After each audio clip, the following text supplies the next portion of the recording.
আবার যুদ্ধের দ্বারপ্রান্তে ইরান ও আমেরিকা জোট। দেশটির তেল সম্পদ দখলে নিজের অভিপ্রায়ের কথা তুলে ধরে একে লাভজনক ব্যবসা বলেও জানান মার্কিন প্রেসিডেন্ট। আমেরিকার নতুন হামলার হুমকির জবাবে ইরান হুঁশিয়ারি দিচ্ছে, বিশ্ব শান্তি প্রতিষ্ঠায় মধ্যপ্রাচ্য থেকে পশ্চিমাদের বিতাড়িত করা হবে। সেই সাথে জানায় তাদের যৌক্তিক শর্ত মেনে নিলেই আলোচনার মাধ্যমে সংকট সমাধানে প্রস্তুত তেহরান। এদিকে লেবানন ও ফিলিস্তিনে ইসরায়েলি হামলায় শিশুসহ নিহত হয়েছেন বেশ কয়েকজন। জাহিদুল আলমের রিপোর্টে বিস্তারিত। একটি সমৃদ্ধ জনপদ নিশ্চিহ্ন করার সব যোগ্যতায় প্রমাণ করে যাচ্ছে যুক্তরাষ্ট্র। বিশ্বজুড়ে চলমান সব সংঘাতে তাদের ছায়া স্পষ্ট। গত ২৬ বছরেই মার্কিনিরা হামলা চালিয়েছে অন্তত ১০টি দেশে।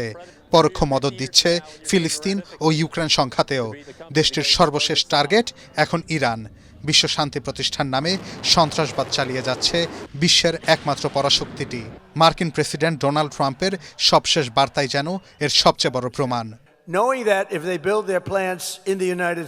সংবাদ সম্মেলনে উচ্ছ্বসিতভাবে ট্রাম্প বলেন, মার্কিন নৌবাহিনী জলদস্যুদের মতো ইরানের তেল ও পণ্যবাহী জাহাজগুলো দখল করছে। একে লাভজনক ব্যবসা উল্লেখ করে তিনি বলেন, ইরানের সাম্প্রতিক প্রস্তাব গ্রহণযোগ্য নয়।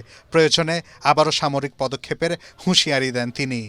ইরানের প্রস্তাবে ছিল সামরিক চাপ ও নৌ অবরোধ বন্ধ, নিজেদের পারমাণবিক কর্মসূচি সম্পূর্ণ শান্তিপূর্ণ এবং ক্ষেপণাস্ত্র উন্নয়ন আত্মরক্ষার্থে জানিয়ে তেহরান বলছে, এসব ইস্যুগুলো ছাড় দেয়া সার্বভৌমত্ব বিক্রির মতো, আর তাই তারা চায় যৌক্তিক পদক্ষেপ। যুক্তরাষ্ট্র চুক্তিতে আগ্রহী নয় অভিযোগ করে তারা হুঁশিয়ারি দেয়, বিশ্বগ্রাসী পেন্টাগনের সামরিক অভিযানকে প্রতিহত করা হবে। এদিকে পাকিস্তানের পররাষ্ট্রমন্ত্রী ইসহাক দার কুয়েতের শেখ জাররাহ জাবের আল আহমাদ আল সাবার সাথে আঞ্চলিক নিরাপত্তা ও অর্থনৈতিক পরিস্থিতি নিয়ে আলোচনা করেছেন। Success of our peace efforts while affirming that relations between Pakistan and Iran would continue to grow.